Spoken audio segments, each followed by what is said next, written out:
Throughout history, myths have often blurred the lines between reality and imagination. One of the most captivating of these myths is the story of the Centaurs, beings who had the body of a horse and the torso and head of a man. But what if the myth of the Centaurs was more than just legend and had roots which were firmly grounded in reality? Consider the Yamnaya, the nomadic pastoralists from the vast Eurasian Steppe, who migrated into the Aegean around 3000 BC. Their genetic and cultural legacy, most notably their domestication of the horse, was woven into the very fabric of emerging Greek societies. Could these mythological accounts be based on real encounters with the first horse-riding Greeks of Yamnaya descent? Before we look at the classical accounts, let us first dive into the genetic evidence, which sheds light on the migration of Yamnaya ancestry into Greece. A groundbreaking genetic study published in December 2024 provides direct evidence for this connection. According to the study, the arrival of steppe ancestry has previously been documented in individuals from northern Greece as early as 4200 BP, suggesting a connection to the Pontic steppe. Using IBD admixture modelling, we established that the steppe source in Greece originates directly from Yamnaya-related populations and differs from CWC populations who are formed with Yamnaya and GAC and are widespread across most of Europe. Notably, the proportion of this Yamnaya-related ancestry is higher in the individuals before circa 3800 BP, including a previously unpublished male from Argolis dated to around 3800 BP. This provides the hitherto clearest evidence for the intrusion of steppe-derived, potentially Greek-speaking groups into the Peloponnese. The appearance of steppe ancestry here thus predates the oldest direct evidence of Greek in the form of the Linear B script, by which time it had stabilised at lower levels. At the same time, the pre-literary interactions with local populations find a possible analogue in the absorption of so-called pre-Greek vocabulary, reflecting contact of Greek with non-Indo-European language varieties.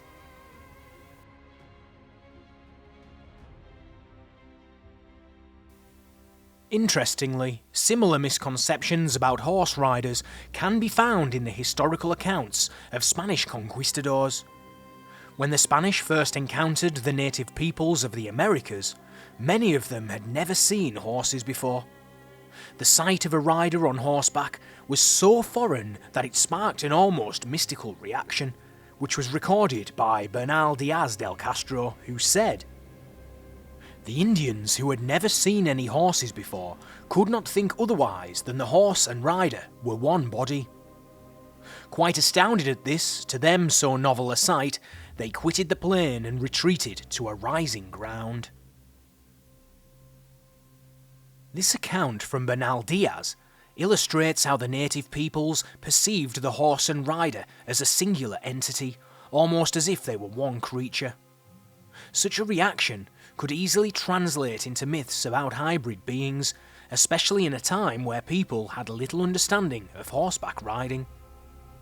If ancient people encountered groups with Yamnaya ancestry and their horse-riding culture for the first time, could they have made a similar mistake, thinking these horsemen were a combination of human and animal?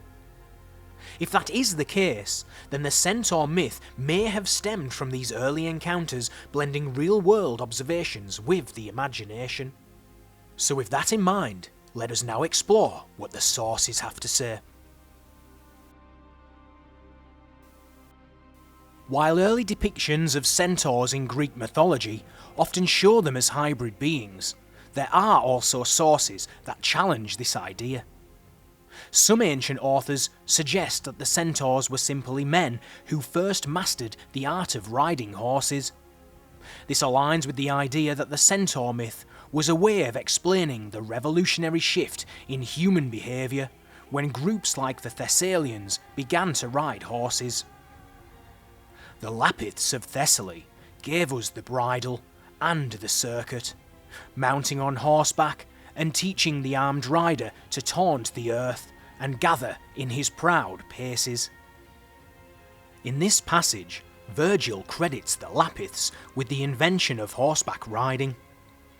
The Lapiths, who were known to be closely connected with the centaurs in myth, were portrayed as the pioneers of this skill rather than as mythical creatures themselves.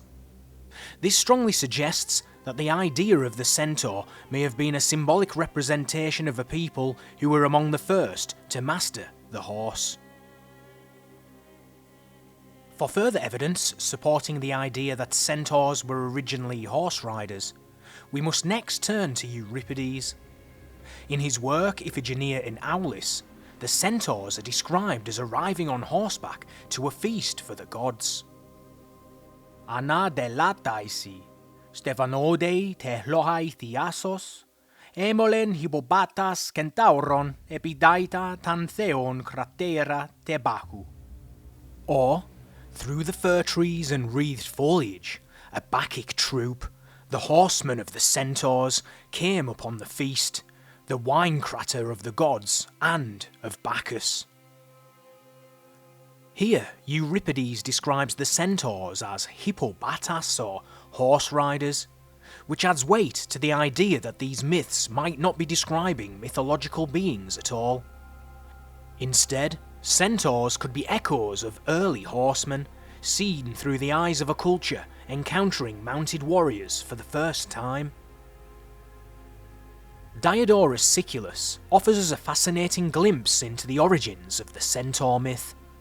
He writes that centaurs were, in fact, early horse riders whose skill in the saddle made them seem like part of the animal itself.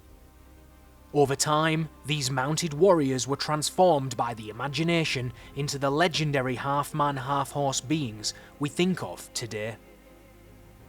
The centaurs, according to some writers, were reared by nymphs on Mount Pelion, and when they had attained to manhood, they consorted with mares and brought into being the hippocentaurs, as they are called, which are creatures of double form.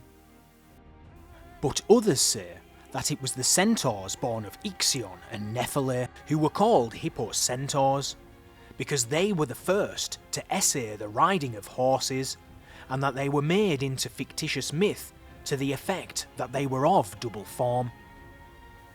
Pliny the Elder also adds weight to this idea by noting that the Thessalians, who were known for their horse riding skills, were referred to as centaurs. Fighting on horseback is said by some to have been invented by the Thessalians called centaurs, who dwelt along Mount Pelion. This interpretation is also echoed by Tzetzes, who gives a detailed explanation of how the term centaur may have been used for men riding horses and hunting bulls. Now, who the centaurs were, Palyphatus tells us. At that time, people had not yet mounted horses, but when wild bulls were wasting the country of the Thessalians, some of the mighty youths, after mounting horses, started hurling javelins at them. And when people saw these men hurling javelins at the bulls, they named them centaurs, and catching them from afar, they assumed that they were half human and half horse. Finally, Palyphatus gives us another account which explicitly explains the human origins of the centaurs. They say they were beasts with the whole appearance of a horse except for the head, which was that of a man. So if someone believes such a beast existed, it is impossible. First, the natures of horse and human are incompatible, nor is their food similar. Nor could the food of a horse pass through the mouth and throat of a human. If a form once existed, it would still exist now. Here then is the truth. When Ixion was king of Thessaly, a herd of bulls went wild on Mount Pelion, which made the rest of the mountains inaccessible. The bulls would come down to where humans lived, damaged trees and crops, and destroyed their plough animals. So Ixion announced via heralds that he would give a great amount of money to whomever killed the bulls. Some young men from the foothills, from a town called Thessaly, thought up the idea of teaching horses to carry riders. Before this, they did not know how to ride horses, but only used them for chariots. They mounted their horses and rode to where the bulls were, and attacked the herd by hurling javelins. Whenever they were chased by the bulls, the youths would manage to retreat, for horses are more swift-footed. But when the bulls came to a stop, they would turn and hurl their javelins. In this way they killed them and took the name Centaurs, since they pierced the bulls through and through. The name did not come from their having the appearance of bulls, for centaurs do not have the appearance of a bull, but of a horse and a human. So the name came from this event. The centaurs got money from Ixion, and their pride in their achievement and their wealth grew into arrogance. They committed many brutal acts, especially against Ixion himself. Ixion resided in what is now called Larissa, although at the time the people who lived there were called Lapiths. The Lapiths invited the centaurs to a feast, and the centaurs got drunk and carried off their wives. They bundled the women onto their horses and fled homeward. From that position, they made war on the Lapiths, descending onto the plain by night, where they would hide and then burn and pillage by day before returning to the mountains. When they rode away in this manner, all that was visible to those watching them from a distance were their backs, like a horse but without a horse's head, then the rest like a human but without the legs. Onlookers describing this strange sight would say, "The centaurs from Thessaly are attacking us." And from such statements and their appearance, the unbelievable myth was fabricated. These accounts from Diodorus Siculus, Pliny the Elder, Tzetzes and Palaephatus suggest that the centaur myth may not have stemmed from beliefs in literal half-man, half-horse beings, but rather from awe-inspiring encounters with early horsemen. In a time when mounted combat was a revolutionary development, these riders would have appeared almost supernatural to those seeing them for the first time, which may have resulted in the accounts we find which blur the lines between myth and reality. The descriptions we've just looked at from Tzetzes and Palaephatus of riders hunting bulls with spears also echo the proposed etymology of the word Centauros. Some scholars trace it to the Greek word kenteo, which means sting, stab or prick, and tauros, a word which means bull. Interestingly, similar beings appear in other ancient cultures. In the Mahabharata, a great Indian epic, there are mentions of creatures called kinnaras, who are part human and part horse. While the mythological details do differ, the core concept, a fusion of man and horse, is strikingly familiar, and this may not be a coincidence. As evidenced by a genetic study published in 2017, Yamnaya ancestry also spread from the Pontic-Caspian steppe all the way to the Indian subcontinent. Could the appearance of centaur-like creatures in Indian myth be linked to these early nomadic peoples or their lasting cultural and genetic legacy? Quote, "The Yamnaya aDNA samples are scattered around the Central Asian and Pakistani groups, confirming the admixture results and suggesting links between the Bronze Age steppe and today's Central Asia and Indian subcontinent." End quote.